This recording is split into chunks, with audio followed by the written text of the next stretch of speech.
Cumprimento a todos com a paz do nosso Senhor Salvador Jesus Cristo. Para quem está nos assistindo pela primeira vez, eu sou o Jorge Levi, congrego na Assembleia de Deus de Prados, Minas Gerais. O canal Jorge Levi está apresentando o Momento EBD, no qual estamos comentando as lições bíblicas editadas pela CPD. Nós estamos no quarto trimestre, cujo tema, as promessas de Deus, confie e viva as bênçãos do Senhor, porque é fiel o que prometeu.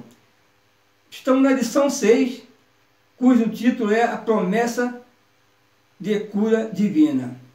E o texto áureo: verdadeiramente ele tomou sobre si as nossas enfermidades e as nossas dores levou sobre si, e nós o reputamos por aflito, ferido de Deus e oprimido.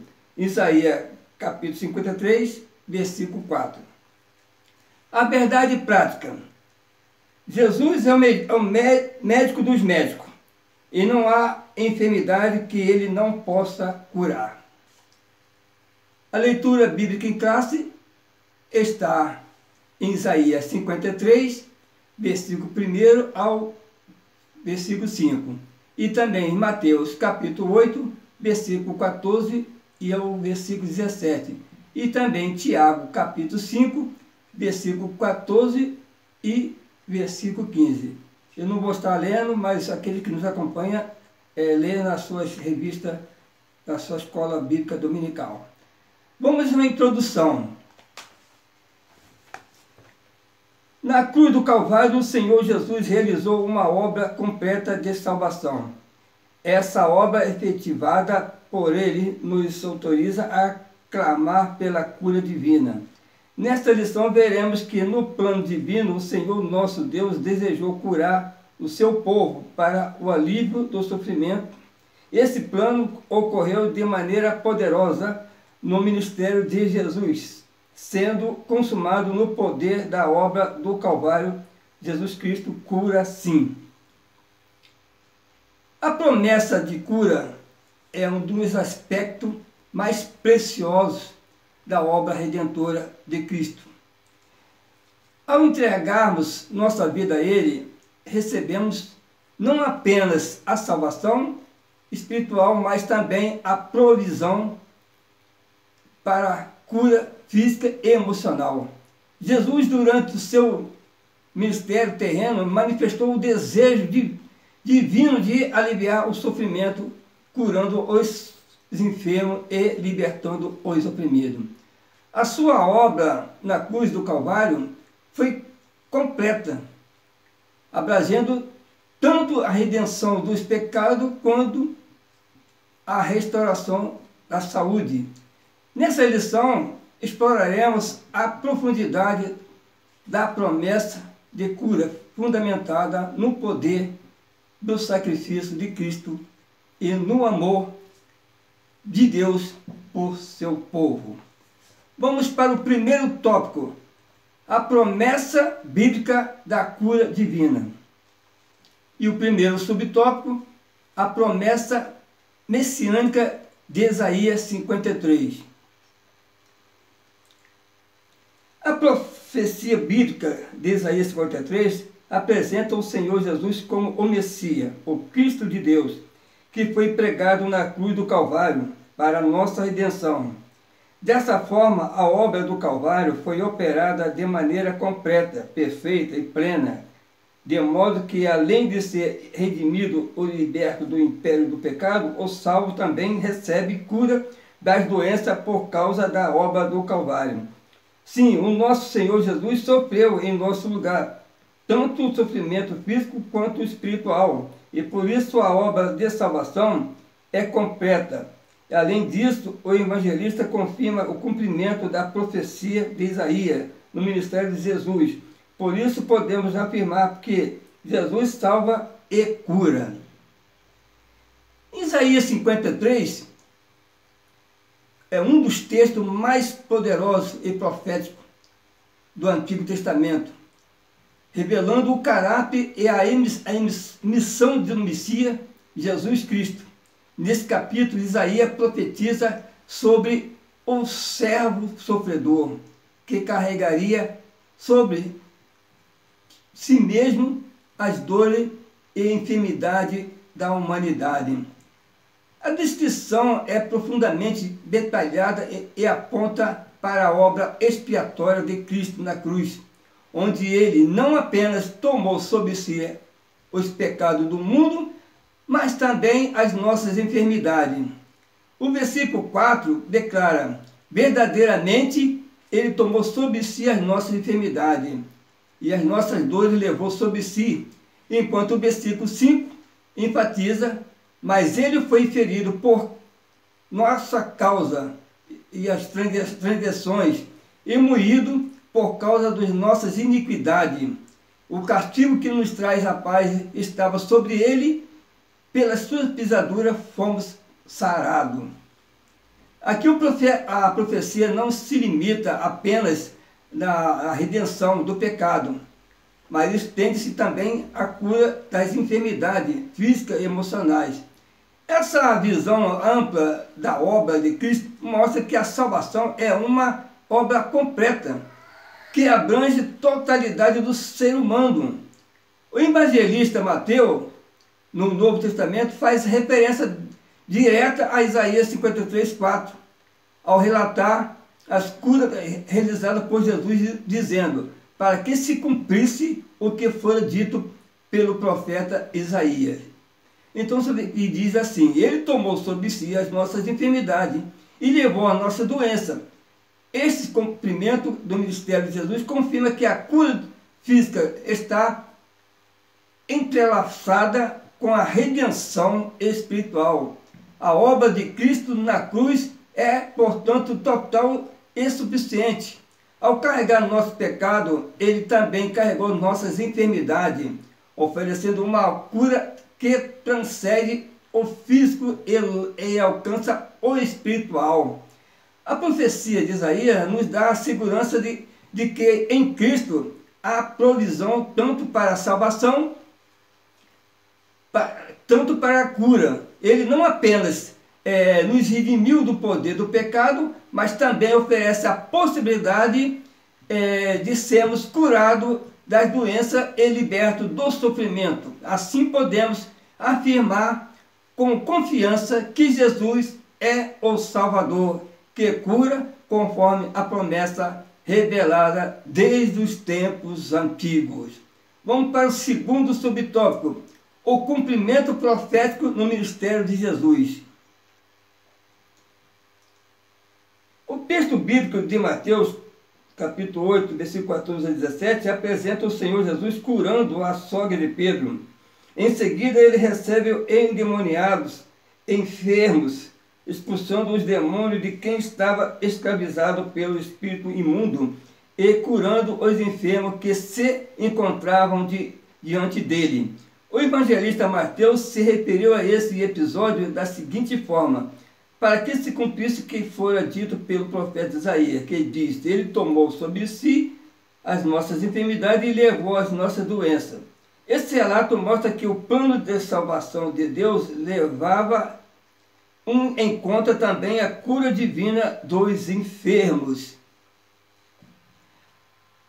O ministério de Jesus foi marcado por inúmeros milagres e sinais que não apenas atestaram sua identidade messiânica, mas também cumpriram as profecias do Antigo Testamento, especialmente aquelas encontradas em Isaías 53.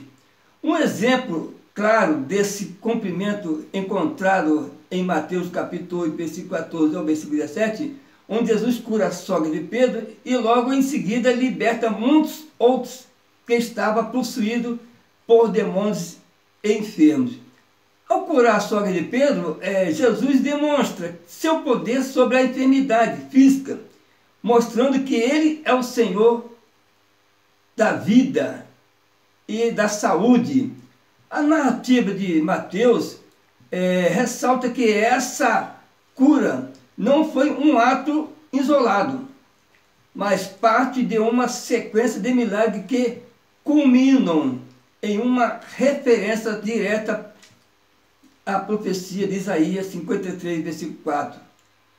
Em Mateus, que declara: para que se cumprisse o que foi dito pelo profeta Isaías, que diz: ele tomou sobre si as nossas enfermidades e levou as nossas doenças. Essa citação é significativa, porque conecta diretamente a obra curativa de Jesus ao propósito redentor do Messias, conforme predito por Isaías. A profecia de Isaías não se limita à redenção espiritual, mas abrange também a cura das enfermidades e física, e revelando um Messias que se importa com o bem-estar integral do ser humano. Ao cumprir essa promessa, ou seja, essa profecia, Jesus mostra que o plano de salvação de Deus é completo.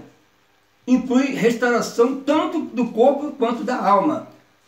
O cumprimento profético no mistério de Jesus sublinha que a cura divina não é um elemento secundário na obra redentora, mas uma parte integral do plano de Deus. Ao curar os enfermos e libertar os oprimidos, Jesus estava demonstrando que o reino de Deus havia chegado e que o poder de Deus estava operando para restaurar todas as coisas, incluindo a saúde física. A cura física, portanto, é um sinal visível da cura espiritual que Jesus oferece a todos os que nele creem. E essa compreensão nos leva a reconhecer que a obra de Cristo é abrangente, tocando todas as áreas da vida humana.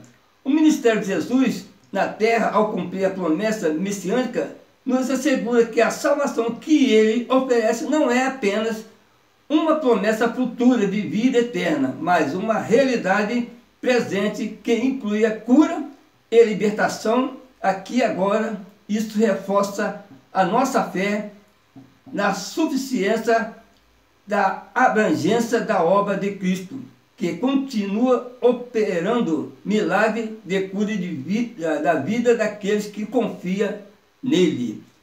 Vamos para o terceiro subtópico. Os ministros são chamados a orar e ungir os enfermos. Ao longo do Novo Testamento, os apóstolos, os demais líderes e a igreja primitiva criam no poder curador do Senhor Jesus, de modo que o povo de Deus esperava receber a cura por meio da oração, acompanhada de unção com azeite por parte dos ministros da igreja e, se fosse o caso, também acompanhada de confissão de pecado.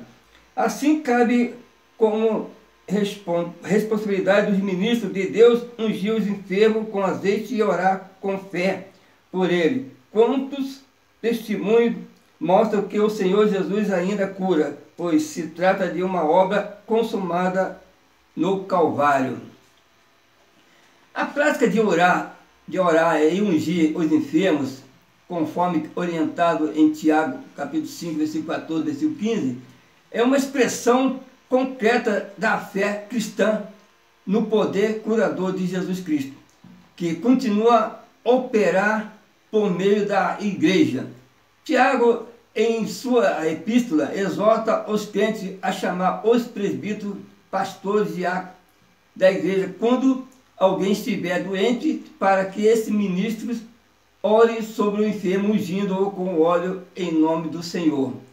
Esse ato simbólico reflete a fé na ação do Espírito Santo, que através da oração e da unção manifesta a graça de Deus na vida do necessitado. O uso do óleo na unção dos enfermos tem raízes, tanto no Antigo quanto no Novo Testamento, sendo o símbolo de consagração e do poder de Deus. No contexto da cura, o óleo representa o poder do Espírito Santo, que age para restaurar a saúde física e espiritual. A unção, acompanhada da oração da fé, é vista como um meio pelo qual Deus opera milagrosamente, trazendo cura e restauração. O texto de Tiago é claro ao afirmar que a oração da fé salvará o doente, e o Senhor levantará, e se houver cometido pecado, serão perdoados. Esse mandamento revela o papel ativo dos obreiros da igreja na aplicação prática da fé. Os líderes espirituais, como os pastores e presbíteros, são chamados a exercer seu ministério de intercessão com confiança no poder de Deus.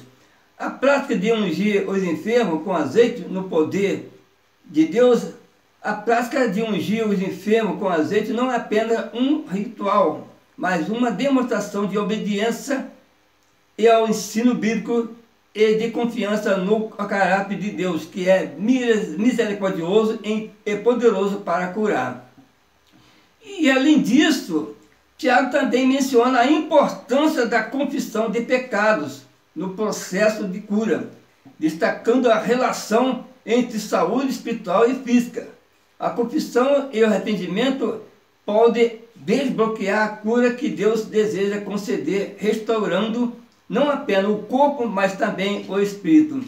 Esse aspecto reforça a visão bíblica de que a cura é uma obra integral de Deus que abrange todas as dimensões do ser humano. A igreja primitiva testemunhou muitas curas e milagres, confirmando que essa prática estava em conformidade com a fé em Jesus Cristo como médico dos médicos. Mesmo nos dias atuais, há inúmeros relatos de pessoas que foram curadas em resposta à oração e à unção com óleo, evidenciando que o poder de Deus continua operando de maneira real e tangível. Portanto, os obreiros da igreja têm uma responsabilidade vital na edificação da fé dos crentes, ensinando e praticando a oração pela cura. A unção dos enfermos com óleo realizado no nome do Senhor não é apenas um dever, mas um privilégio que demonstra o cuidado pastoral e a fé no poder redentor e curador de Cristo. É o meio pelo qual a igreja continua a proclamar que Jesus Cristo é o mesmo, hoje e eternamente, e que a sua obra de cura realizada no Calvário permanece acessível a todos os que nele confiam. Vamos para o segundo tópico: origem e consequência das doenças no mundo. Primeiro subtópico: a origem das doenças no Éden. A origem das doenças e as suas trágicas consequências remontam ao ato de desobediência dos nossos primeiros pais, conforme relata em Gênesis capítulo 3. O pecado do ser humano fez com que as enfermidades surgissem acompanhadas de dor, sofrimento e morte. Por isso, conforme apresentamos no primeiro tópico, a doutrina bíblica da cura divina tem como base a obra do Calvário, pois, de acordo com a Bíblia, a verdadeira causa do advento da doença é o pecado. A origem das doenças no mundo está diretamente ligada ao evento da queda no Jardim de Éden, conforme descrito em Gênesis capítulo 3. Esse evento não apenas introduziu o pecado na humanidade, mas também inaugurou uma série de consequências trágicas para toda a criação, incluindo a introdução das doenças, do sofrimento e da morte. Antes da queda, o homem e a mulher desfrutavam de uma vida perfeita, sem dor, enfermidade ou qualquer tipo de sofrimento. A criação estava em harmonia completa com Deus. Adão e Eva viviam em um estado de inocência e bem-estar físico e espiritual. No entanto, a decisão de desobedecer à ordem divina e comer do fruto da árvore do conhecimento do bem e do mal trouxe uma mudança radical na condição humana e no estado do mundo. A desobediência de Adão e Eva apenas quebrou a relação de aliança com Deus, mas também trouxe uma maldição sobre a terra. Como resultado, o pecado entrou no mundo e com ele vieram as consequências inevitáveis: dor, sofrimento, a degeneração física que se manifesta nas doenças. Essas enfermidades são, portanto, um reflexo do estado caído da humanidade, uma evidência tangível da ruptura causada pelo pecado. A Bíblia revela que o pecado afeta o ser humano de maneira integral, espiritual, emocional e fisicamente. As doenças são uma das manifestações físicas desse estado de corrupção. Em Gênesis capítulo 3, 16 ao 19, ilustra a nova realidade que o homem e a mulher enfrentariam: dores na concepção e no parto, trabalho árduo e, por fim, a morte, que é a consequência final do pecado. A entrada do pecado no mundo trouxe, portanto, uma realidade de sofrimento e enfermidade que nunca foi a intenção original de Deus para a humanidade. É importante entender que, enquanto o pecado é a causa primária da entrada das doenças no mundo, isso não significa que todas as doenças individuais são causadas por pecados específicos cometidos pela pessoa. Jesus esclareceu isso em João capítulo 9, versículo 2 e versículo 3, quando seus discípulos perguntaram se a cegueira de um homem era devida ao pecado dele ou de seus pais. Jesus respondeu que não era por causa de nenhum pecado específico, mas para que as obras de Deus fossem manifestas nele. A doutrina da cura divina, portanto, está fundamentada na obra redentora de Cristo no Calvário. Jesus veio para reverter as consequências do pecado, oferecendo não apenas o perdão, mas também a cura e restauração. Isaías 53, versículo 4 e versículo 5, conecta a obra expiatória de Cristo ao livro do sofrimento físico, indicando que por suas feridas fomos sarados. A cura divina é assim uma antecipação do reino vindouro, onde não haverá mais dor, enfermidade e morte. Em resumo, as doenças têm a sua origem na queda como parte das trágicas consequências do pecado, que corrompeu toda a criação. No entanto, a esperança cristã está na promessa de redenção total, que inclui a cura dos corpos e a restauração de todas as coisas em Cristo, culminando em um novo céu, uma nova terra, onde a enfermidade não mais existirá. Vamos para o segundo subtópico: a consequência do advento da doença. O pecado corrompeu todas as áreas da natureza humana. Assim, uma das principais consequências do pecado, bem como do advento das doenças, foi diminuição do tempo de vida do ser humano. A Bíblia revela que Adão viveu 930 anos, 912 anos, Enos 905 anos. A idade de outros importantes personagens bíblicos foi com o tempo diminuindo. Ao anunciar o dilúvio para o Noé, Deus demarcou o limite da vida humana aos 120 anos. O Salmo 90 afirma que a expectativa de vida mais curta, a duração da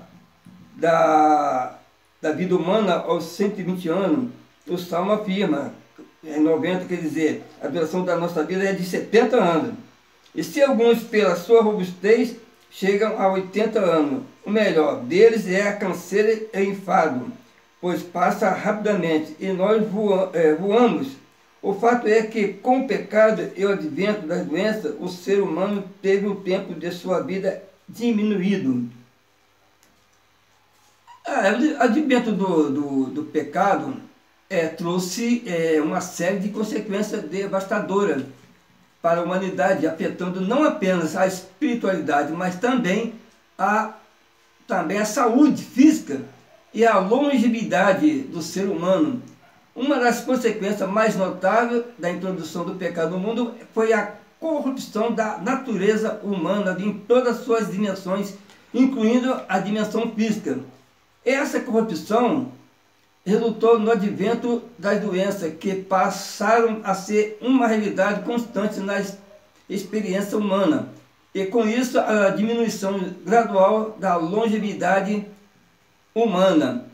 No relato bíblico, vemos que antes da queda, o ser humano foi criado para viver eternamente em comunhão com Deus. No entanto, com a entrada do pecado, a mortalidade se tornou parte da experiência humana.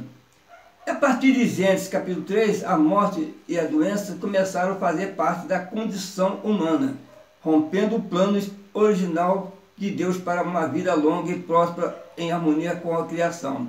A Bíblia nos dá um panorama claro dessa redução da longevidade.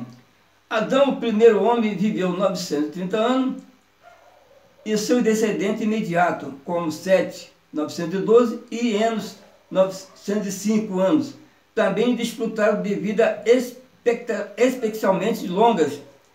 Entretanto, à medida que o pecado se multiplicava, podemos observar uma diminuição progressiva na expectativa de vida. No período que antecedeu o dilúvio, Deus determinou que o limite de vida humana seria 120 anos, uma medida que reflete a corrupção generalizada da humanidade e o julgamento iminente através do dilúvio. Além disso, o Salmo 90, versículo 10, escrito por Moisés, repete uma realidade ainda mais sombria, indicando que a duração da vida humana tinha diminuído para 70 ou no máximo 80 anos. A descrição no Salmo revela que mesmo nessa expectativa de vida, os anos são marcados por canseira e enfado, repetindo o desgaste físico e emocional que acompanha a vida humana em um mundo caído. E essa redução da longevidade é um reflexo direto do efeito do pecado sobre a humanidade. As doenças, que são uma consequência tangível da corrupção física, desempenham um papel central nesse encurtamento da vida. O corpo humano, originalmente criado para viver em perfeita saúde, tornou-se vulnerável à decadência, doença e morte. A presença contínua das doenças ao longo da história humana serve como um lembrete constante da condição caída no mundo e da necessidade de redenção. A enfermidade, com todo o sofrimento que traz, aponta para a realidade do pecado, as suas consequências abrangentes. A redução da vida humana é, portanto, não apenas uma questão biológica, mas também teológica, evidenciando a ruptura do relacionamento original do homem com Deus e a necessidade de restauração. Em Cristo, porém, encontramos a promessa de uma criação onde essas consequências do pecado serão finalmente removidas. A obra redentora de Cristo não apenas oferece perdão e reconciliação com Deus, mas também esperança de uma restauração completa, onde a morte e a doença serão abolidas para sempre. A esperança cristã aponta para o futuro, onde em um novo céu e uma nova terra, a vida eterna e incorruptível será restaurada aos redimidos, superando todas as consequências do pecado, incluindo a redução da vida humana. Terceiro subtópico, a proliferação das doenças. Ao longo da história humana, presenciamos a proliferação de diversas doenças. Basicamente, podemos classificá-las em duas ordens de existência: a física e a mental. De ordem física, temos as doenças cardíacas, e diabetes, o câncer, dentre outras que ceifam muitas vidas. De ordem mental, temos Alzheimer, a depressão que gera suicídio, diversos outros transtornos e demências. Essas e outras doenças afetam muitos de nossos irmãos em Cristo, pois os crentes não estão imunes a elas. Infelizmente, muitos incautos são ludibriados com falsas promessas de cura e por isso não procuram ajuda médica. e o que poderia ser tratado acaba agravando. É importante pontuar que a palavra de Deus ensina que o nosso corpo ainda não foi plenamente redimido. Por isso não é incompatível orar por cura e também, ao mesmo tempo, buscar auxílio dos médicos. Isso nada tem a ver com a falta de fé, mas com o zelo de quem é templo do Espírito Santo. A proliferação da doença ao longo da história humana, então, é uma consequência direta da queda do homem, conforme já foi falado, e a introdução do pecado no mundo. Essas enfermidades que podem ser classificadas em física e mental, afeta todas as áreas da vida humana e mostra a extensão da corrupção do corpo e da mente devido ao pecado. As doenças físicas, como doenças cardíacas, diabetes e câncer, são responsáveis por ceifar inúmeras vidas e causam sofrimento tanto os que são diretamente afetados quanto as suas famílias. Essas doenças não fazem distinção entre os crentes e não crentes, pois todos vivem em um mundo caído, sujeito à dor e ao sofrimento. A Bíblia não nos promete uma imunidade contra essa enfermidade enquanto estivermos neste corpo corruptível. Pelo contrário, a Escritura nos ensina que o corpo humano, ainda não redimido, está sujeito à fraqueza e à decadência física. Além das doenças físicas, as enfermidades mentais, como Alzheimer, depressão, demência e outros transtornos psicológicos, afetam fundamentalmente a mente e o bem-estar das pessoas. E essas condições podem ser debilitantes e muitas das vezes levam ao isolamento, à perda de funcionalidade em casos extremos, até o suicídio. Assim como as doenças físicas e enfermidades mentais não são um sinal de falta de fé ou de fraqueza espiritual. Elas são antes uma expressão da realidade do pecado e da queda afetando a mente humana que também foi corrompida. Dentro da comunidade cristã é importante entender que a fé em Deus e a busca por cura divina não exclui o uso de recursos médicos. No entanto, muitos crentes são enganados por falsas promessas de cura que sugerem que a busca por ajuda médica é um sinal de falta de fé. Isso não apenas coloca a saúde física e mental em risco, mas também distorce a compreensão bíblica da cura. Deus, em sua sabedoria, deu ao ser humano a capacidade de desenvolver conhecimento médico que pode aliviar sofrimento e curar doença. Recusar esse meio, especialmente quando estão disponíveis, pode ser visto como uma negligência do cuidado que Deus deseja que tenhamos com o corpo que Ele nos deu. Orar por cura e buscar auxílio médico são práticas completamente e não excludentes.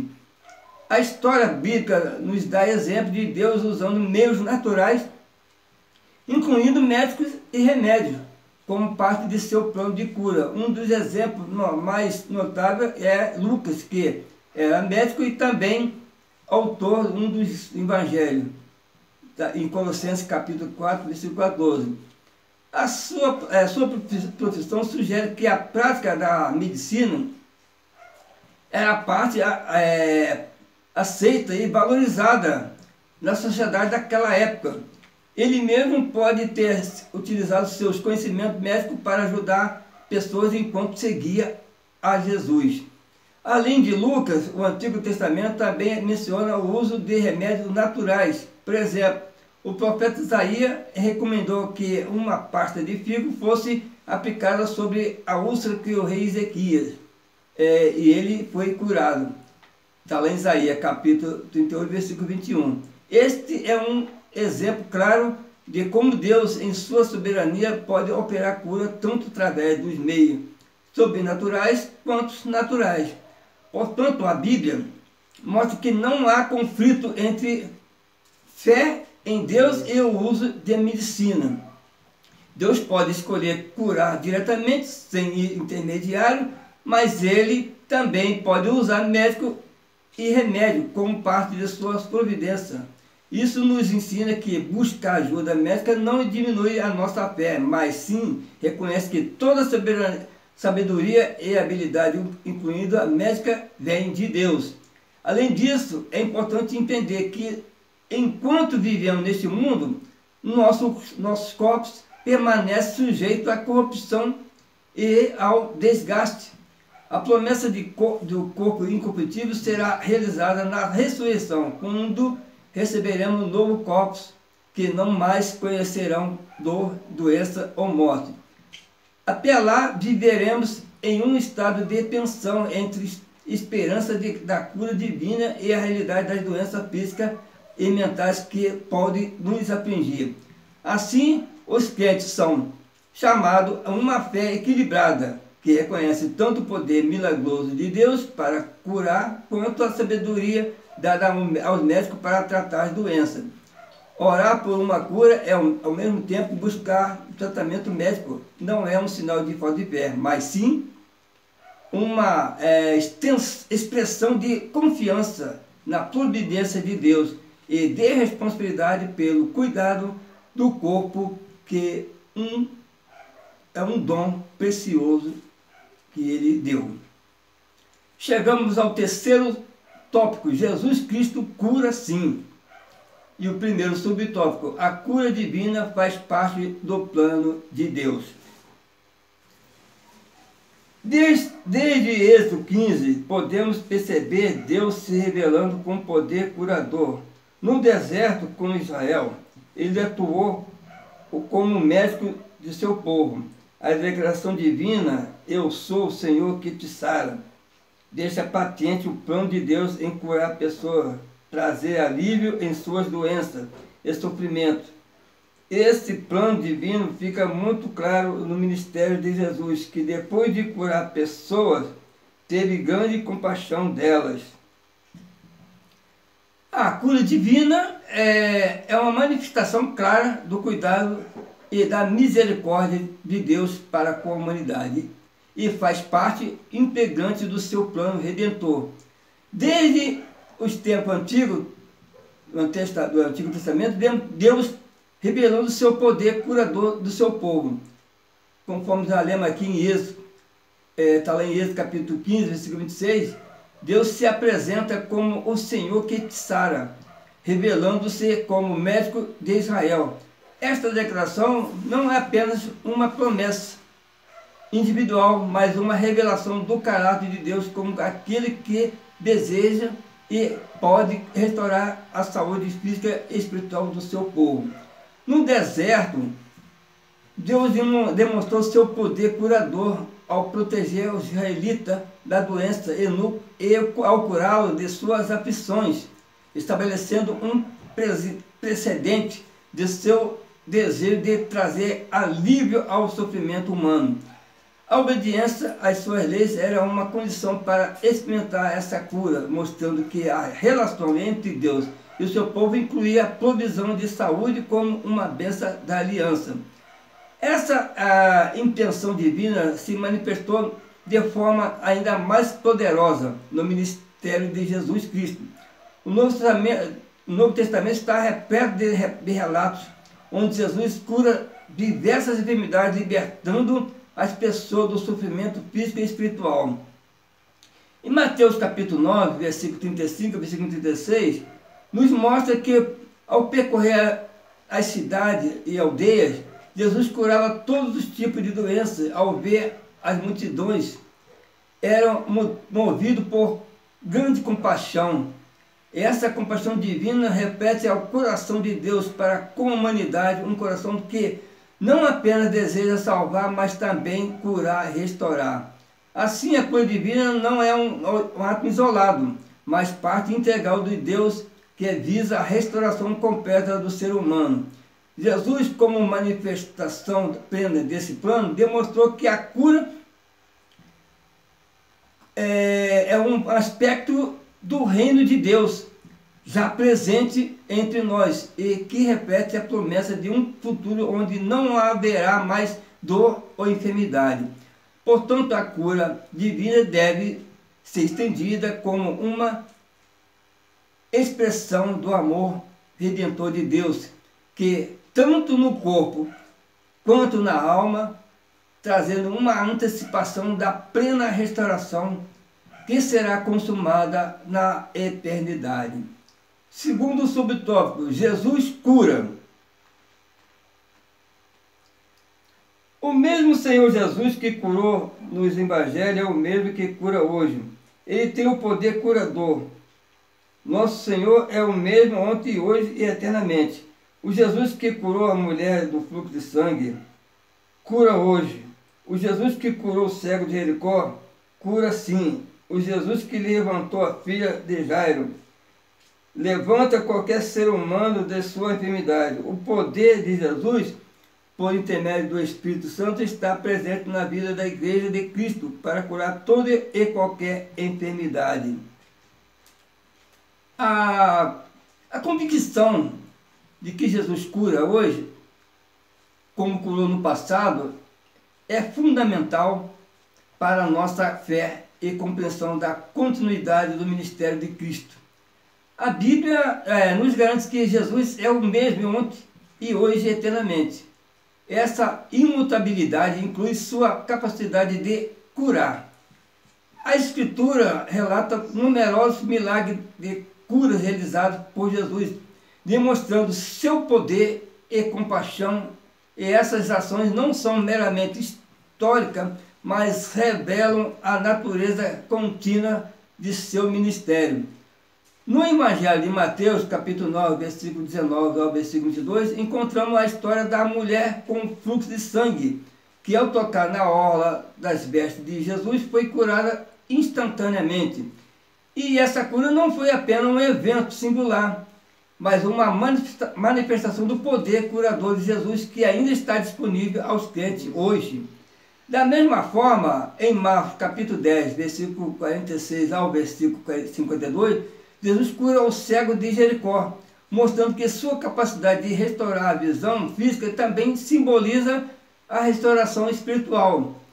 Jesus também demonstrou seu poder sobre a morte enquanto ressuscitou a filha de Jairo, afirmando que seu poder não é limitado pelas condições naturais. Esse milagre sublinha a crença de que Jesus tem autoridade absoluta sobre a vida e a morte, e o seu poder não diminui desde os dias de seu ministério terreno. No Novo Testamento, também revela que o mesmo Jesus que realizou esse milagre continua a operar através do Espírito Santo na vida da igreja. A obra do Espírito Santo não se restringe apenas ao passado, mas continua a manifestar o poder de Jesus para curar e transformar. A igreja, como corpo de Cristo, ela é chamada a exercer a fé e a orar por cura, confiando que o poder curador de Jesus está ativo e presente em nosso meio. Além disso, a promessa de cura não deve ser vista como uma garantia de que todos serão curados de todas as doenças nesta vida, mas sim como uma expressão da vontade de Deus para restaurar e renovar. A cura divina é uma demonstração do reino de Deus, que veio através de Jesus, antecipando a plenitude da restauração que será realizada na consumação do reino. Portanto, acreditar que Jesus cura sim, é afirmar nossa confiança na continuidade da sua obra e no poder do Espírito Santo para operar milagre e trazer cura. Reconhecer que enquanto vivemos em um mundo ainda marcado pela dor e pelo sofrimento, temos um Salvador que continua a agir com poder e compaixão, oferecendo cura e esperança àquele que confia nele. Chegamos ao terceiro subtópico: o que podemos fazer para receber a cura divina? Há alguns princípios bíblicos que devem acompanhar a vida de quem deseja experimentar a cura divina. Na palavra de Deus, vemos que é preciso crer que Jesus pode curar. É preciso confiar no poder de Jesus. Também aprendemos na Bíblia que devemos pedir aos líderes da igreja local que orem por nós, ungindo-nos com azeite. Não deixemos de preservar na fé, perseverar na fé e em oração, pois nem sempre o nosso tempo é o tempo de Deus. Finalmente, não deixe de procurar auxílio médico, quer para tratamento, quer para confirmar a cura divina recebida, pois quer usando, abençoando os médicos que, curando de maneira sobrenatural, Cristo cura sim. A busca pela cura divina envolve combinação de fé, ação prática e obediência aos princípios bíblicos estabelecidos. Para receber a cura que Deus promete, algumas diretrizes fundamentais a serem seguidas, conforme a palavra de Deus. Primeiro princípio para experimentar a cura divina é a fé em Jesus Cristo. A Bíblia ensina que é essencial crer que Jesus tem o poder para curar. Em Mateus capítulo 7, e versículo 7, versículo 8, Jesus nos incentiva a pedir, buscar e bater, prometendo que receberemos e encontraremos e nos será aberto. A fé é o fundamento sobre o qual pedimos a cura divina. E em muitos milagres registrados nos evangelhos, Jesus destaca a fé como um fator crucial para a cura. Outro princípio importante é a prática da oração e da unção com azeite, conforme ensinado em Tiago, capítulo 5, versículo 14 e 16. Os líderes da igreja são instruídos a orar pelos enfermos e ungir com azeite, um símbolo de consagração e cura. A oração da fé é poderosa e pode trazer a cura e restauração. É fundamental que os crentes busquem a assistência dos líderes espirituais e participem deste ato de fé e obediência. A perseverança também é crucial no processo de busca pela cura divina. Lucas capítulo 18, versículo de 1 a 8, relata a parábola da viúva persistente, que nos ensina a importância da persistência em oração. Nem sempre recebemos a resposta imediata, pois o tempo de Deus pode ser diferente do nosso. A persistência demonstra a nossa confiança em Deus e a nossa disposição para esperar pelo seu tempo perfeito. E embora a cura divina seja real e possível, a busca por tratamento médico não deve ser negligenciada. A Bíblia não contrasta a fé com um cuidado médico. Ao contrário, vemos exemplos de pessoas que buscaram tratamento e receberam a bênção de Deus através dos médicos. E a medicina é uma ferramenta que Deus usa para promover a cura e o bem-estar. Procurar ainda ajuda médica não é uma demonstração de falta de fé, mas uma maneira de zelar pela saúde, reconhecendo que Deus pode operar através da medicina, assim como pode fazer milagres sobrenaturais. Por fim, é crucial reconhecer que Deus é soberano sobre todas as coisas, incluindo a cura. Nossa confiança deve estar em sua sabedoria e a vontade. A cura divina pode ocorrer de maneiras variadas. E a forma como Deus escolhe agir deve ser aceita com gratidão e confiança. Em todos os casos, a prioridade é glorificar a Deus e confiar em seu plano para a nossa vida. Seguindo esses princípios, podemos nos aproximar da experiência da cura divina com uma atitude de fé, obediência e prática equilibrada. A cura, seja através da intervenção direta de Deus ou do trabalho dos profissionais de saúde, é uma manifestação do amor e do poder de Cristo em nossas vidas. Chegamos à conclusão. Nesta lição, estudamos que a obra de Cristo no Calvário nos garante a salvação e a cura divina. Pelo nome de Jesus, podemos orar uns pelos outros para que haja a experiência de cura divina. O nosso Senhor não mudou, Ele continua o mesmo, por isso devemos nos dirigir a Ele com humildade e fé perseverante, confiando que Ele é poderoso para sarar as enfermidades do seu povo. Jesus Cristo cura sim. Nessa lição, exploramos profundamente a verdade de que a obra de Cristo no Calvário não só nos garante a salvação, mas também promessa de cura divina.